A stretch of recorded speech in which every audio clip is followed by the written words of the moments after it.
Bonjour à toutes, bonjour à tous et merci de nous rejoindre sur Foot RDC pour ce podcast Les Clubs. Ce mardi, le menu est croustillant. En Europe, les internationaux congolais ont brillé des mille éclats en week-end dans différents championnats. Dans la première partie de l'émission réservée à l'actualité, nous allons nous rendre en Belgique pour prendre les nouvelles de Jackson Muleka et les Standards de Liège. En Ligue nationale de football, il s'est passé beaucoup de choses et beaucoup d'enseignements à tirer dans la course vers l'Afrique.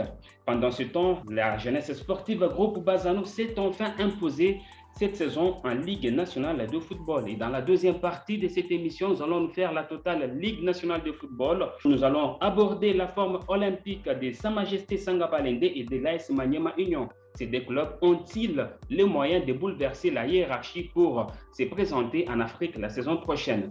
Voilà tout pour les titres de cette émission Le Club sur Foot RDC. Nous recevons pour ce faire Isaac Bampende et Iragi Elisha. Bienvenue messieurs.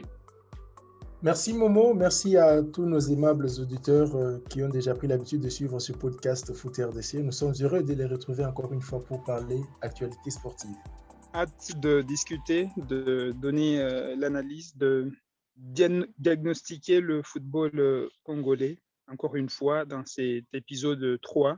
Donc, c'est avec plaisir que je retrouve toute l'équipe. Les décors étant plantés, les clubs, c'est parti.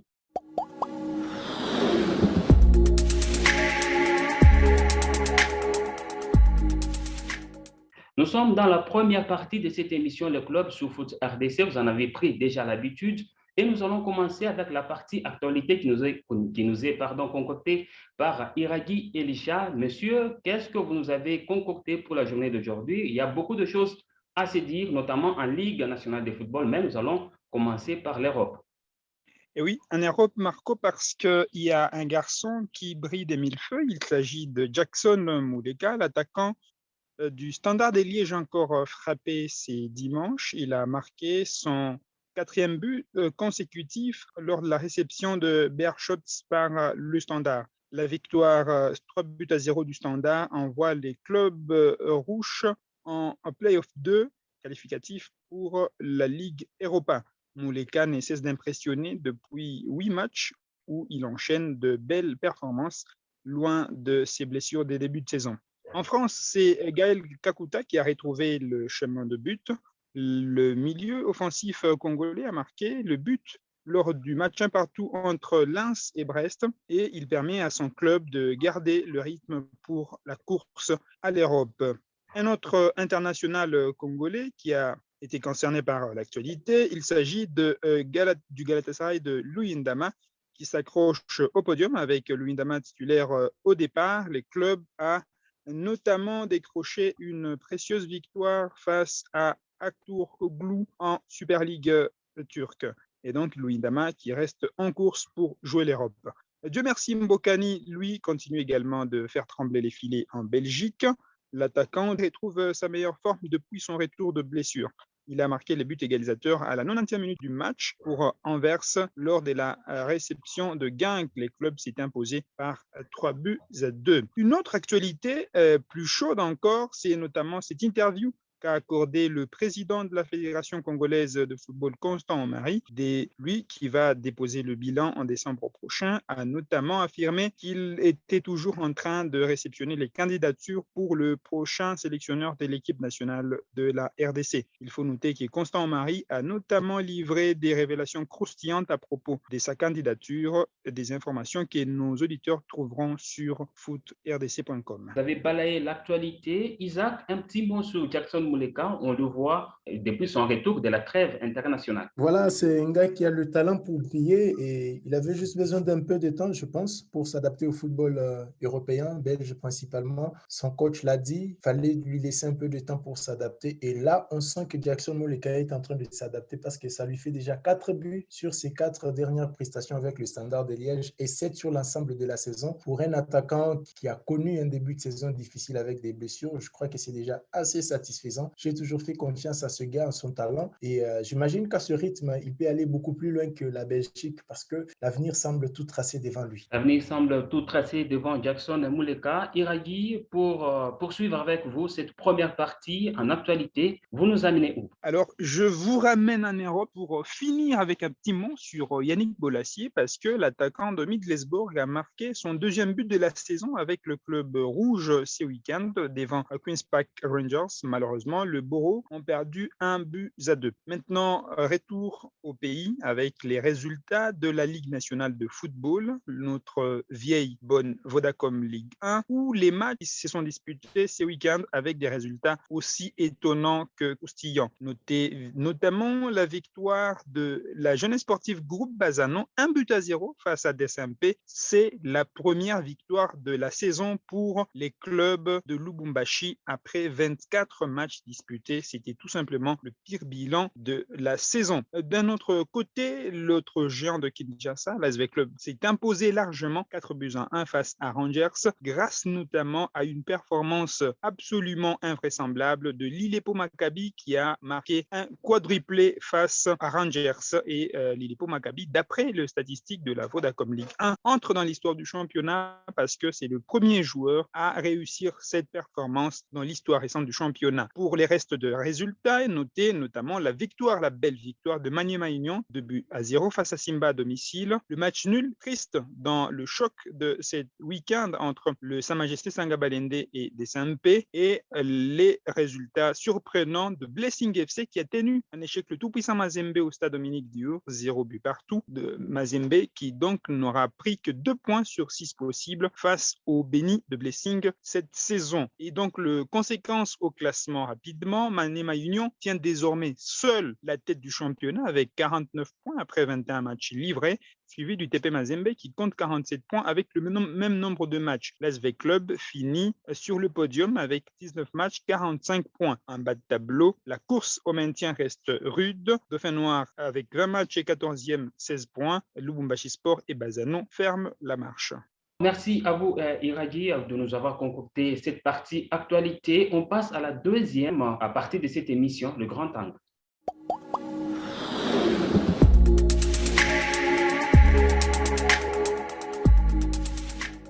Nous sommes dans le grand angle de cette émission. Nous allons aborder la Ligue nationale de football dans sa plénitude et il y a beaucoup de choses à tirer. Nous allons commencer par la formation de Maniema Union qui caracole aujourd'hui en tête du classement de la Ligue nationale de football. Et messieurs, est-ce que Maniema Union a les armes nécessaires pour arriver à détrôner les tout-puissants Mazembe, l'AS Victoria Club, qui sont habitués à remporter les trophées de la Ligue nationale de football? Alors, Maniema Union a des armes ou non? Je crois quand même que le classement le prouve aujourd'hui parce que compter 49 points dans un championnat largement dominé par Mazembe Vita sur les dernières années, ce n'est pas donné à tout le monde. Et quand je regarde le parcours de ces clubs de Kindu, c'est seulement 4 matchs nuls sur les 21 disputés, 2 matchs perdus. Ils ont gagné 15 rencontres. Du coup, ça m'étonne de dire que Maniema Union, cette saison, peut créer la surprise qui va bien évidemment être surréaliste pour certains de voir un club comme celui-là remporter la Ligue nationale de football, là où Mazembe Vita vont probablement échouer cette année. Mais nous n'en sommes pas encore là. Les armes, ils les ont, mais seulement il va falloir maintenant garder le rythme parce que ce qu'ils ont fait jusqu'ici est remarquable. 49 points en 21 journées. Il ne reste plus que 9 matchs à jouer. Et donc, si Maniema, qui aura la possibilité de recevoir Mazembe, qui aura la possibilité de recevoir Vita Club fin avril, qui aura un nombre important de matchs à domicile, on sait qu'à Lubumbashi ne perd pas trop. Alors, s'ils arrivent à bien négocier ces rencontres-là, je crois que ce club peut quand même arriver à créer la surprise et pourquoi pas remporter cette Ligue nationale de football. Iragi, la même question. Alors, Maniema Union, c'est une équipe séduisante et pour moi, c'est vraiment un vent de fraîcheur sur la Ligue nationale de football parce qu'on retrouve une équipe qui, chaque année, cède ses meilleurs joueurs aux grandes équipes, particulièrement à Vita Club, mais qu'après, qui s'est réinventé. Les techniciens qui est arrivé cette saison, Daouda Lupembe, a su resté dans la philosophie du club et le fait de travailler avec le staff passé a fait qu'il soit à l'aise avec l'équipe et la structure qu'il a trouvée. Moi, Maniema, j'essaie de l'évaluer au-delà de l'aspect statistique que je vais soulever tout au long de cette émission, l'aspect discours également. Parce qu'on sent tout de même, c'est vrai que Maniema Union, Daouda Lupembe ne dit pas lors de ses conférences de presse que, écoute, on joue les titres, on va essayer de remporter ces championnats, mais on ne sent pas non plus de la négation. Il n'est pas là pour dire on va juste essayer de faire notre mieux jusqu'à la fin de la saison. Daouda est en train de propulser une philosophie de on joue chaque match, on le gagne, et on sait que s'ils gagnent tous les 9 matchs qui leur restent, ils vont forcément finir champion.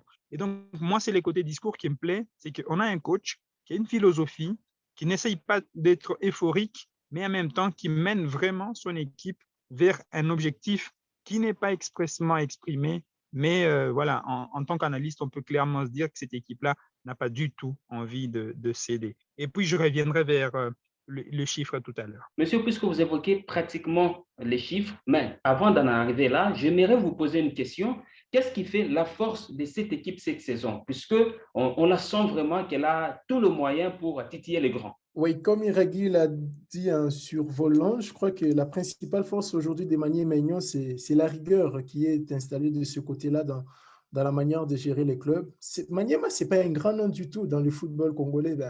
Ils ont remporté quelques coupes du Congo, mais quand on parle des grands noms, il faut chercher Emmanuel Maignan à la 6e ou à la 7e place. Alors, les forces au pluriel, parce que je les ai quand même écrites, je crois que c'est un club que je suis depuis 2017. D'abord, c'est un club non complexé. Quand il joue contre les grands, Maniema n'est pas complexé. C'est un club discipliné aussi, qui est, je vais dire, la philosophie est vraiment ancrée dans le travail technique. Le choix des joueurs qui doivent jouer pour Maniema Union, c'est bien différent des choix qui sont faits pour des joueurs qui viennent jouer à Mazembe, qui vont jouer à Vita, qui vont jouer dans Lupopo ou ailleurs. Rarement, on a vu des joueurs venir à Maniema Union et au bout de 2 mois, être remerciés, être renvoyés parce que simplement, ils ne sont pas à la hauteur de l'équipe. Donc, ça, c'est un point. Il y a énormément de rigueur dans le recrutement des joueurs, dans le choix des entraîneurs, dans la définition aussi de la manière de jouer des objectifs du club. C'est ça qui fait qu'aujourd'hui, le club, il joue une compétition dominée par 2 grands, mais curieusement, c'est depuis 3 ans. Je rappelle d'ailleurs que la saison passée, si on n'avait pas interrompu la Ligue nationale de football, on aurait peut-être eu un autre deuxième du classement qui avait club. Ça pouvait être Maniema Union qui avait des bonnes statistiques avec des matchs en retard. Alors, pour me résumer, la force aujourd'hui, c'est que c'est un club qui, à la différence des autres qui prennent part à cette Ligue nationale de football, n'est pas complexé. Il est très discipliné et il fait des bons choix pour son recrutement des joueurs et les choix qui sont faits pour les entraîneurs. Il y avait Guy Lussadissou déjà qui a réalisé les merveilles l'année dernière. On les met à côté, il reste avec l'équipe parce qu'il doit aider celui qui vient. Lui n'a pas des papiers nécessaires. Et celui qui arrive, vous sentez encore une fois que c'est un vrai connaisseur du football qu'on a mené à la tête du club. Et les résultats sont vraiment jusqu'ici probants, à la hauteur du défi Ligue nationale de football. Et Maniema essaie de s'adapter à ce défi-là et ça ne me déplairait pas du tout que nous puissions avoir un autre champion cette saison que Mazembe Vita. Iradi, avec vous, nous allons y aller directement. Votre analyse et les chiffres de Maniema Union cette saison en Ligue nationale de football. Alors, c'est tout simplement incroyable. D'abord, un chiffre ahurissant, c'est que je n'ai pas retrouvé la trace d'un match où l'équipe de Maniema Union n'a pas marqué de buts. En tout cas, l'équipe a toujours marqué minimum un but cette saison à Ligue nationale de football. Et ça, c'est impressionnant parce que Maniema Union a joué face à la plupart des grands clubs au pays et les clubs ont toujours marqué minimum un but. En 2021, c'est 7 matchs joués, 7 victoires consécutives. Et au-delà de ça, c'est l'une des équipes qui marque le plus. C'est la 2e meilleure attaque du championnat avec 32 buts marqués derrière le tout-puissant Mazembe qui en compte 40. Et donc sur le plan chiffre également, c'est un club qui se porte bien. Et la particularité aussi du club, c'est qu'il n'y a pas un buteur attitré. À l'époque, il y en avait, le Glody Kilangalanga, qui sont tous partis. Et aujourd'hui, c'est les collectifs sur lesquels les clubs s'y basent. Et donc, il y a probablement de joueurs qui ont moins de 5, 6, 10 buts, mais le fait qu'ils soient nombreux à marquer fait qu'on ne sait jamais le danger viendra d'où quand on joue face à Maniema Union. Après, il faut relativiser peut-être juste un peu par rapport à l'euphorie que nous avons face à cette équipe, parce que lors de ces prochains matchs, Maniema Union doit notamment finir sa saison en jouant face à des équipes comme l'AS avec Club. Maniema Union doit aussi jouer contre les Saint-Éloi Lupopo, sans oublier un match contre le Lubumbashi Sport qui pourrait être plus abordable. La rencontre face à DSMP sera également décisive. Je pense que les matchs face à Lupopo, V Club et DSMP pourront être déterminants, surtout avec Club parce que c'est une course à 3. Et si Maniema Union arrive à dépasser avec Club par une victoire, par exemple, eh bien là, on pourrait vraiment dire que le club fonce vers le titre, surtout que les adversaires à côté sont en train de perdre de points. Mazembe vient de les faire ces week-ends, et donc Maniema qui enchaîne des victoires, ils sont bien partis pour peut-être être notre Leicester cette saison, après ces décennies de règne de Mazembe avec. En tout cas, peut-être qu'on aura cette surprise en Ligue nationale de football et un autre club qui fait de la sensation cette saison en championnat national de football, monsieur, c'est Sangaba Lende. Le club a joué le week-end contre les derniers clubs Motema Tembe, 0 but partout, mais Sangaba Lende est mieux classé. Isaac, on va revenir pratiquement dans le même exercice que celui de Maniema Union. Qu'est-ce qui fait la force de Sangaba Lende, un club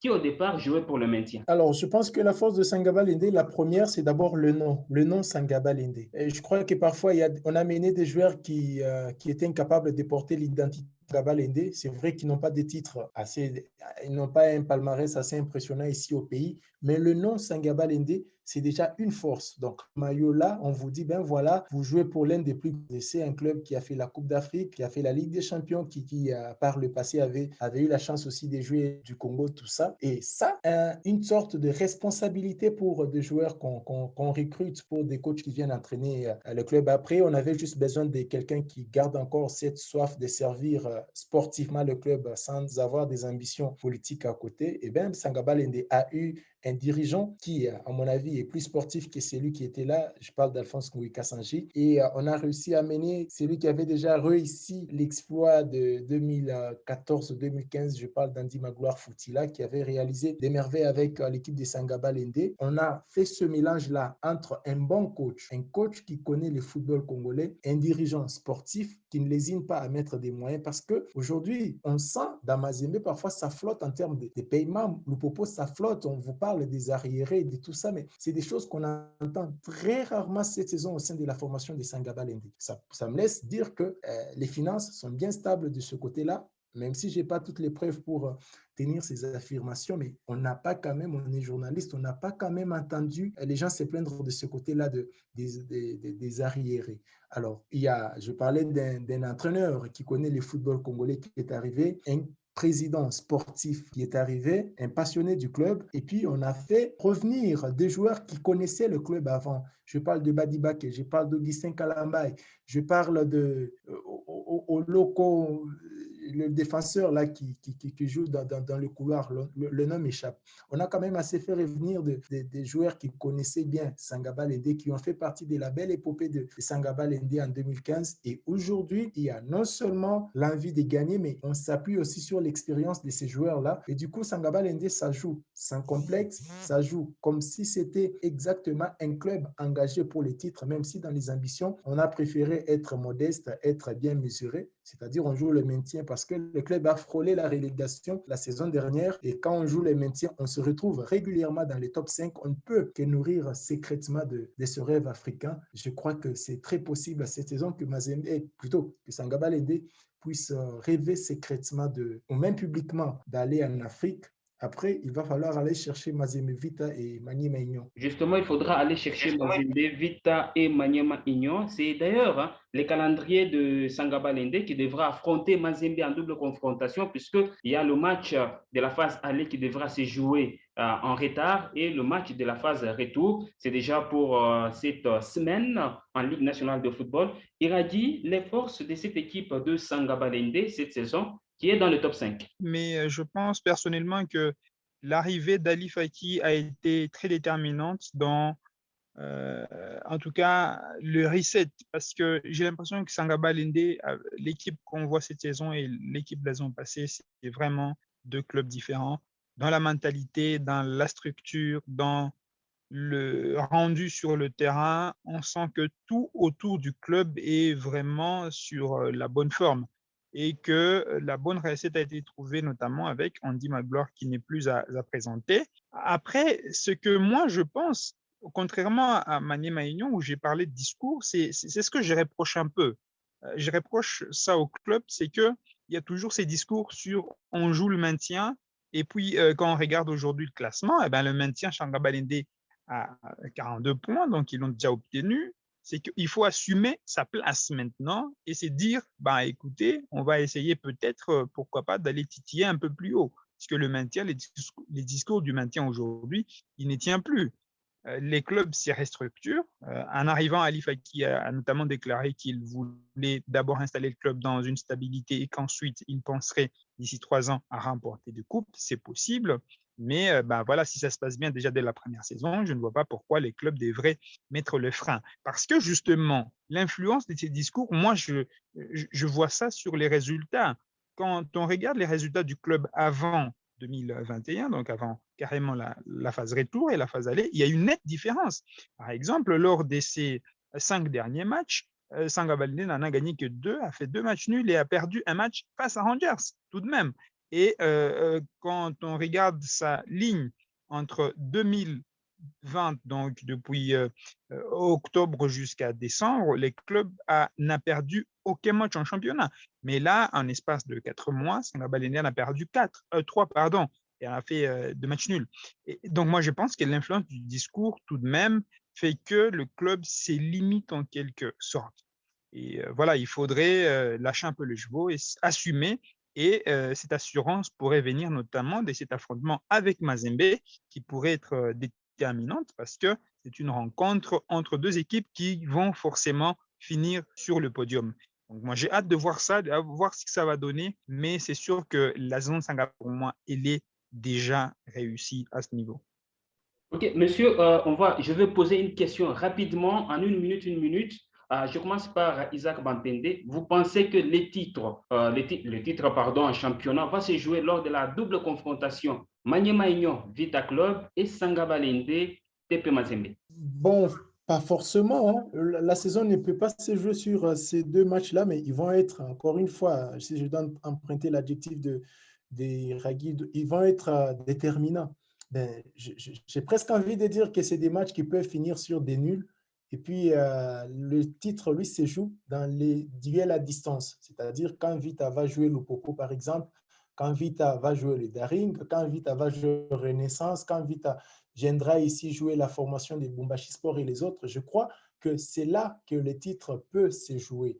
Alors, Maniema, je vois plutôt la confrontation Mazembe-Maniema-Union à Kindu lors de la manche retour. Je la vois plutôt intéressante par rapport aux 2 autres que vous avez cités. Parce que Sangabalende en allait comme retour, je parie que ça peut s'achever sur des matchs nuls et du coup, ça ne change pas grand-chose au classement, si ce n'est peut-être laisser tracer les chemins avec le club et Maniema-Union. Mais cependant, le match Maniema-Union-Mazembe à Kindu, le match Mazembe vers club ici, plutôt à Lubumbashi, je me dis que c'est sur ces 2 matchs-là, pardon, qu'il faut parier sur un probable ou un éventuel vainqueur de la Ligue nationale de football.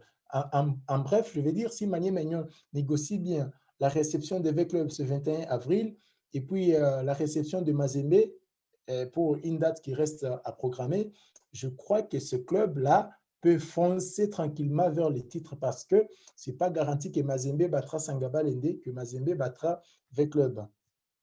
Iradi, la même question pour terminer, monsieur. Alors, moi, ce que je pense, contrairement à Isaac, c'est que c'est là l'avantage pour moi de grands clubs, entre guillemets, c'est-à-dire Mazembe notamment. C'est que c'est un club qui, quand il y a de matchs décisifs en championnat, ils déçoivent rarement, à mon avis en tout cas. Je trouve qu'ils sont souvent au rendez-vous et que Maniema Union devrait faire très attention parce que la dernière fois qu'ils sont venus, c'est vrai qu'ils étaient venus à Lubumbashi, ils ont pris une raclée et ils devraient donc, pour moi, ça sera décisif de voir à quel point les gros ou les équipes sur le podium vont à essayer de grappiller des points entre elles. Et que si Maniema Union arrivait à négocier notamment bien les matchs face à Mazembe, Desampé, Lupopo et Vita Club, pour moi, ça serait un signe vers le titre. Mais ça va être vraiment une période trouble. Je voulais finir par un petit mot assez sympathique pour le président Bosco Mouaou du comité de gestion de la Ligue nationale de football, qui est en train de définir son 4e année à la tête de la Ligue Foot et qui, comme il a dit,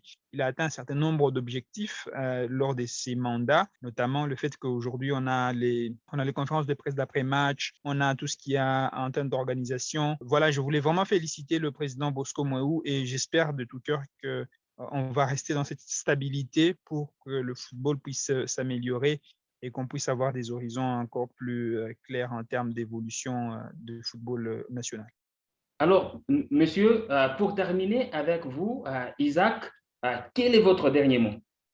Merci Marco. Mon dernier mot pour clôturer cette émission, celle-ci parce qu'il y en aura d'autres après, c'est juste féliciter en passant la JS Groupe Bazano qui s'est adjugé sa toute première victoire de la saison contre le Daring Club Motema Pembe. On aurait bien voulu voir ça un peu tôt en Ligue nationale de football, mais elle arrive finalement parce que Bazano a enchaîné une piteuse série de matchs sans victoire. On aura des chiffres peut-être avec Iragui. Donc, je jette des fleurs à la GS Bazano qui ne mérite pas d'être là où elle est aujourd'hui, mais bon, c'est la réalité du championnat. Tout de même, félicitations pour cette victoire et merci à tous ceux qui nous ont suivis, tous ceux qui ont suivi ce podcast, ce 3e numéro du podcast Made in Foot RDC. Iragui, pour terminer avec vous, monsieur, il y a ces chiffres accablants de la jeunesse sportive groupe Bazano. Eh oui, Bazano, c'est tout simplement la pire attaque de la Ligue nationale de football cette saison, avec uniquement 10 buts marqués en 24 matchs. Bazano est le mauvais élève offensif derrière Dauphin Noir et Lubumbashi Sport qui en compte 15. Une série noire de Bazano lors du mois de novembre, entre novembre et décembre, n'a pas permis notamment au club d'engranger de points avant sa victoire face à Desampé. Bazano n'est compté que 11 points engrangés en 11 matchs nuls. Et Bazano donc qui, malgré sa saison honorable 2019-2020, le club lutte contre la relégation. Un petit mot pour finir de ma part à l'égard de Kevin Mondeko, les défenseurs centrales du tout-puissant Mazembe qui s'est rendu en Zambie pour des contrôles post-opératoires. J'espère qu'il se rétablira très vite et qu'on les reverra sur les pelouses. Je remercie les internautes qui nous suivent depuis le premier épisode et qui sont dès l'aventure avec Foot RDC. On espère les retrouver déjà très rapidement. Merci donc à vous, monsieur Iragui. Merci également à Isaac pour vos interventions. Ça a été pratiquement édifiant, des interventions édifiantes, pardon, pour cette émission, le Club Foot RDC. Nous disons merci à ces internautes qui prêtent oreille attentive à cette production de Foot RDC. Et on se fixe rendez-vous la semaine prochaine pour un autre numéro avec beaucoup d'actualités.